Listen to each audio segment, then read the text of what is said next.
नमस्कार दोस्तों, मेरा नाम डॉक्टर सचिन तोमर है और मैं एक होम्योपैथिक फिजिशियन हूँ। दिल्ली में मैं प्रैक्टिस करता हूँ और इसके साथ मैं ऑनलाइन कंसल्टेशन भी करता हूँ।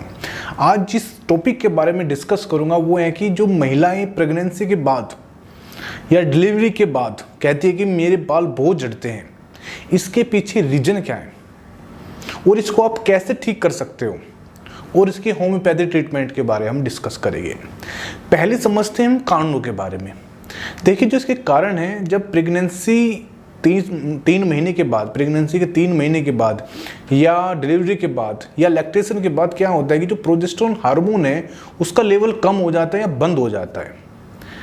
मैं आपको सिंपल भाषा में, यदि सिंपल लैंग्वेज में समझाने की कोशिश करूं कि जो हार्मोन इम्बैलेंस है वो बिगड़ जाता है। तो जब हार्मोन इम्बैलेंस बिगड़ जाता है तो उसकी वजह से हेयर फॉलिंग स्टार्ट हो जाती है।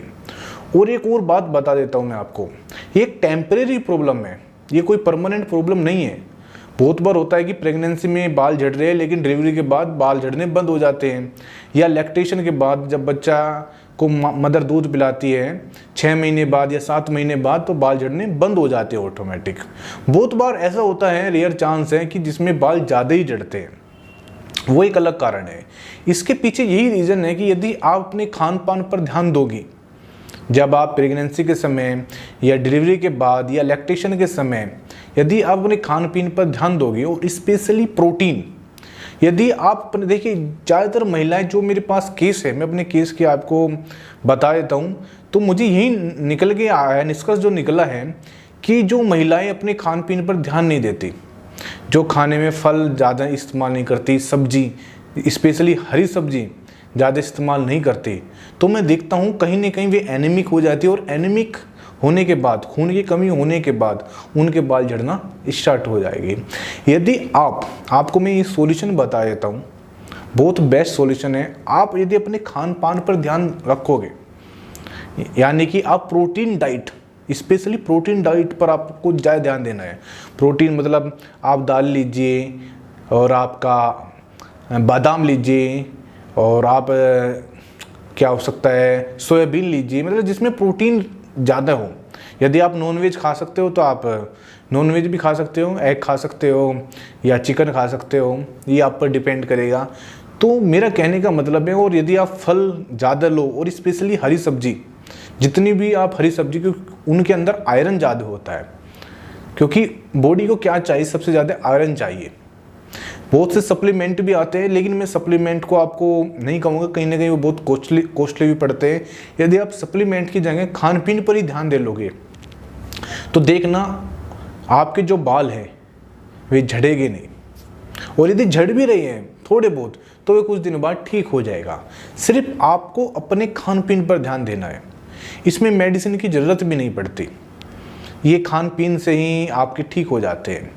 अब बात करेंगे होम्योपैथिक ट्रीटमेंट की। मैं आपको बता देता हूँ होम्योपैथिक ट्रीटमेंट की जब ज़रूरत पड़ती है, जब बाल झड़ने बंद ही नहीं हो रहे, मतलब डिलीवरी भी हो गई, बच्चे को लैक्टेशन भी हो गया, ब्रेस्ट फीडिंग भी आप करा रहे हो, उसके बाद भी बाल झड़ रहे हैं, उसके बाद होम्योपैथिक मेडिसिन की ज़रूरत पड़ती है।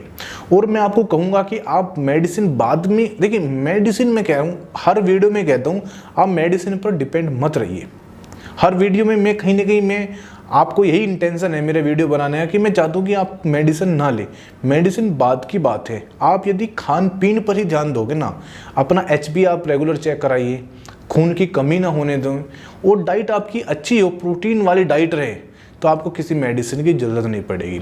होम्योपैथिक दवाई में लक्षणों के आधार पर मेडिसिन दी जाती है, जैसे आपके लक्षण हमें मैच होते हैं उसी अकॉर्डिंग हमें मेडिसिन दी जाएगी। इसके लिए आप जो अपने नज़दीकी, देखिए मैं बहुत इनमें मेडिसिन में बता भी दूंगा, ऐसा नहीं है, लेकिन ये केस ऐसे होते हैं इनमें लक्षणों के आधार पर दवाई दी जाती है कि आपके बाल कब से झड़ना स्टार्ट हुए हैं, कितने महीने के बाद आपके झड़ने बाद बाल स्टार्ट हुए हैं, या डिलीवरी के बाद हुए हैं, या ब्रेस्ट फीडिंग के, बहुत से इसमें लक्षण के आधार पर मेडिसिन सिलेक्शन होता है।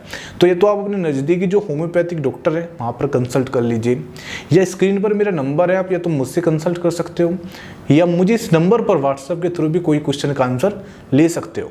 फिर भी मैं आपको ये कहूँगा लास्ट में, मेडिसिन बाद में है, सिर्फ आप अपने खान पीन में चेंज करना, देखना आपके जो हेयर प्रॉब्लम है बिल्कुल नहीं होगी। Thank you very much.